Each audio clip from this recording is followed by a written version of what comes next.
قرآن نے عربی کو جوڑا ہے لسان کے ساتھ، لسان کے ساتھ. تو آپ جب یہ دیکھیں گے تو آپ کو پتہ چلے گا کہ دو طریقوں سے انسانوں نے زبان حاصل کی ہے.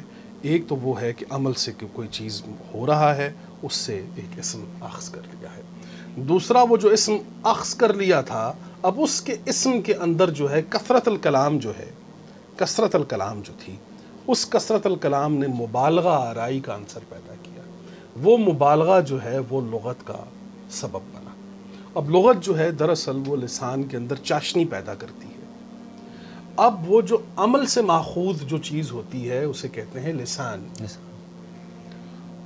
وہ جو عمل سے ماخوذ ہوتی ہے اسے کہتے ہیں لسان. اور جب اسی لسان کے اندر اس کے اندر تکنیکی طور پہ اور بہت سے عوامل میں جب اس کے اندر چینجنگز آتی ہیں تو اس میں مبالغہ شامل ہوتا ہے. جب مبالغہ اس کے اندر شامل ہوتا ہے تو یہ لغت کا عنصر اس کے اندر پیدا ہوتا ہے. یہ لغت ہے. دراصل لغت کا کام یہ ہوتا ہے کہ وہ لسان کو بہترین انداز میں بیان کر سکے.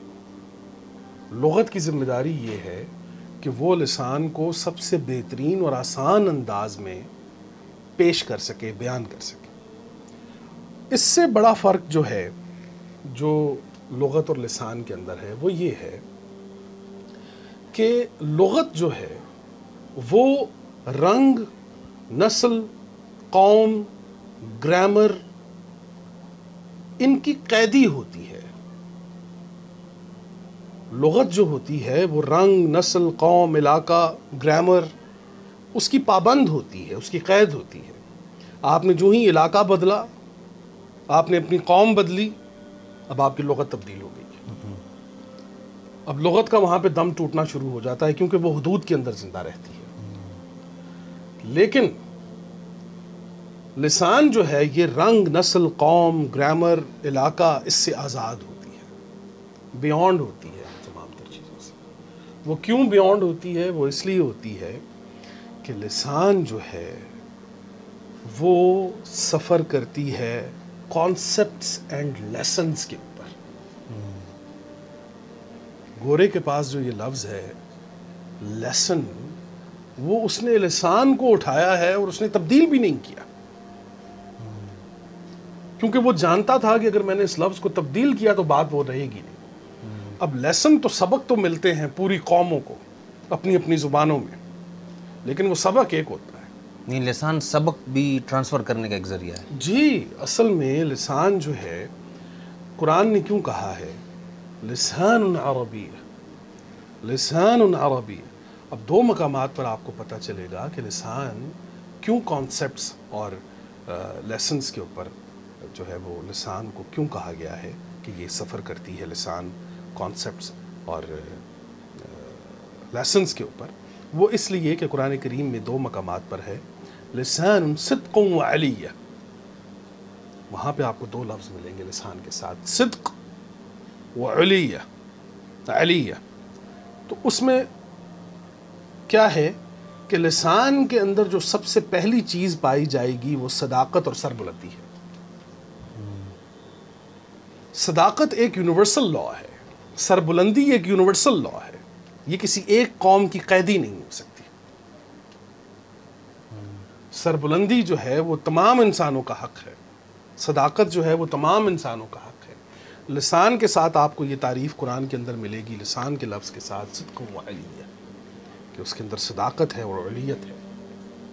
وہ ابراہیم علیہ السلام کی جب قرآن بات کرتا چلا جاتا ہے تو وہاں پہ وہ صدق و علیہ کی بات کرتا ہے کہ لسان ان کو دی ہے کہ جس کے اندر صدق و علیہ ہوتی ہے.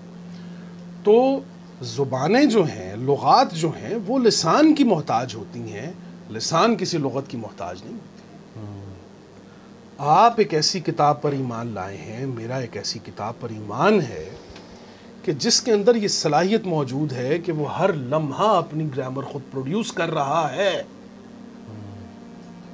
قرآن ہر لمحہ اپنی گرامر خود پروڈیوس کر رہا ہے. ایسا نہیں ہے کہ قرآن کے اندر اب دینے کی صلاحیت نہیں ہے.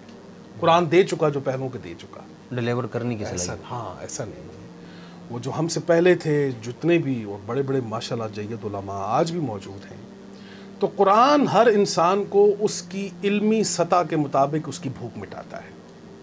آپ یہ بتائیں کہ آپ کتنے بھوکے ہیں, آپ کو علم کی کتنی بھوک ہے, آپ کو کتنی غذا درکار ہے. قرآن آپ کو اتنا رزق دے دے گا. قرآن کے اندر یہ صلاحیت ہے کہ وہ ہر انسان کو اس کے رزق, اس کی مطلوبہ رزق کے مطابق اس کو علم دیتا ہے. مطلب قرآن کو لسان سے سمجھنے کی ضرورت ہے. جی, قرآن میں یہ سمجھتا ہوں کہ ہم جب قرآن کو یہ بات کہیں گے, دیکھیں لسان کیا ہے. لسان وہ بیسک کانسیپٹ ہوتا ہے کہ جس کے اوپر ایک نظریہ قائم ہوتا ہے. لسان جو ہے وہ ایک بیسک کانسیپٹ ہوتا ہے جو, اب مثال کے طور پہ ایک لفظ جب عرب کسی ملک سے چلتا ہے, مکہ سے یا مدینہ سے چلتا ہے, تو وہ جب پاکستان پہنچتا ہے تو وہ بہت رول گول ہو چکا ہوتا ہے. اور پھر جب یہاں کی ثقافت اس کا ویلکم کرتی ہے تو اس کا نام جو ہے وہ ثقافت اپنے مطابق رکھتی ہے. اگر وہ اس کا نام ڈائیورٹ نہیں کرتے تو اس کے نظریے کے اندر ڈائیورجن ضرور کر دیتے ہیں, کیونکہ ان کی ثقافت اس کا ساتھ نہیں دے رہی. تو اصل میں قرآن کو پڑھنے کے لیے ہمیں لسان کی ضرورت ہے, اور لسان یہ ہے کہ آپ ہر آیت کے اندر اس کے کانسیپٹس اور لیسنز کو سامنے رکھتے ہوئے اس کو دیکھیں کہ اس کے اندر کیا کانسیپٹ ہے, کیا لیسن ہے, اس کے سیاق اور سباق کو دیکھنا پڑتا ہے. لوگ زیادہ تر یہ بات کرتے ہیں کہ جی آپ جو قرآن کے اوپر جو بات کام کرنے والے لوگ ہیں, آج جدید دور میں جو لوگ کام کر رہے ہیں قرآن کے اندر, تو ان کو جو سوال سب سے پہلا درپیش ہوتا ہے وہ یہ ہوتا ہے کہ یہ بات ہم نے سنی نہیں ہے, یہ بات آپ سے پہلے کسی نے کی نہیں ہے. تو یہاں پر ایک بات سن لیجئے, جنہوں نے اپنی محدود زندگی کے اندر جتنا علم حاصل کرنا تھا اور جتنا ڈیلیور کرنا تھا انہوں نے کر دیا, دراصل جو شخص یہ کہہ رہا ہے کہ ہم نے یہ سنی نہیں, تو اب اس کا مطلب یہ ہے کہ وہ سابقہ علوم کو سننے کے بعد جدید علوم کو سننے کے لیے تیار نہیں ہے. انہوں نے جتنا کہنا تھا انہوں نے کہہ دیا.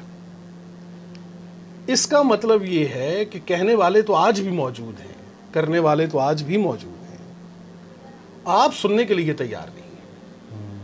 اگر آپ سننے والے ہیں تو قرآن تو آج بھی بول رہا ہے. وہ قومیں جو اس زندہ کتاب کی قدر کر رہی ہیں, جو اس کو سن رہی ہیں, اللہ ان کو عزتیں بخشا ہے, قرآن دے گا ان کو. تو یہ جو نبی صلی اللہ علیہ وسلم کے زمانے کا قریب ترین مفہوم جو ہے, تو وہ قریب ترین مفہوم یہ ہے کہ آپ صلی اللہ علیہ وسلم وہ لسان صحابہ ہیں وہ لسان کے اوپر بیس کرتے تھے.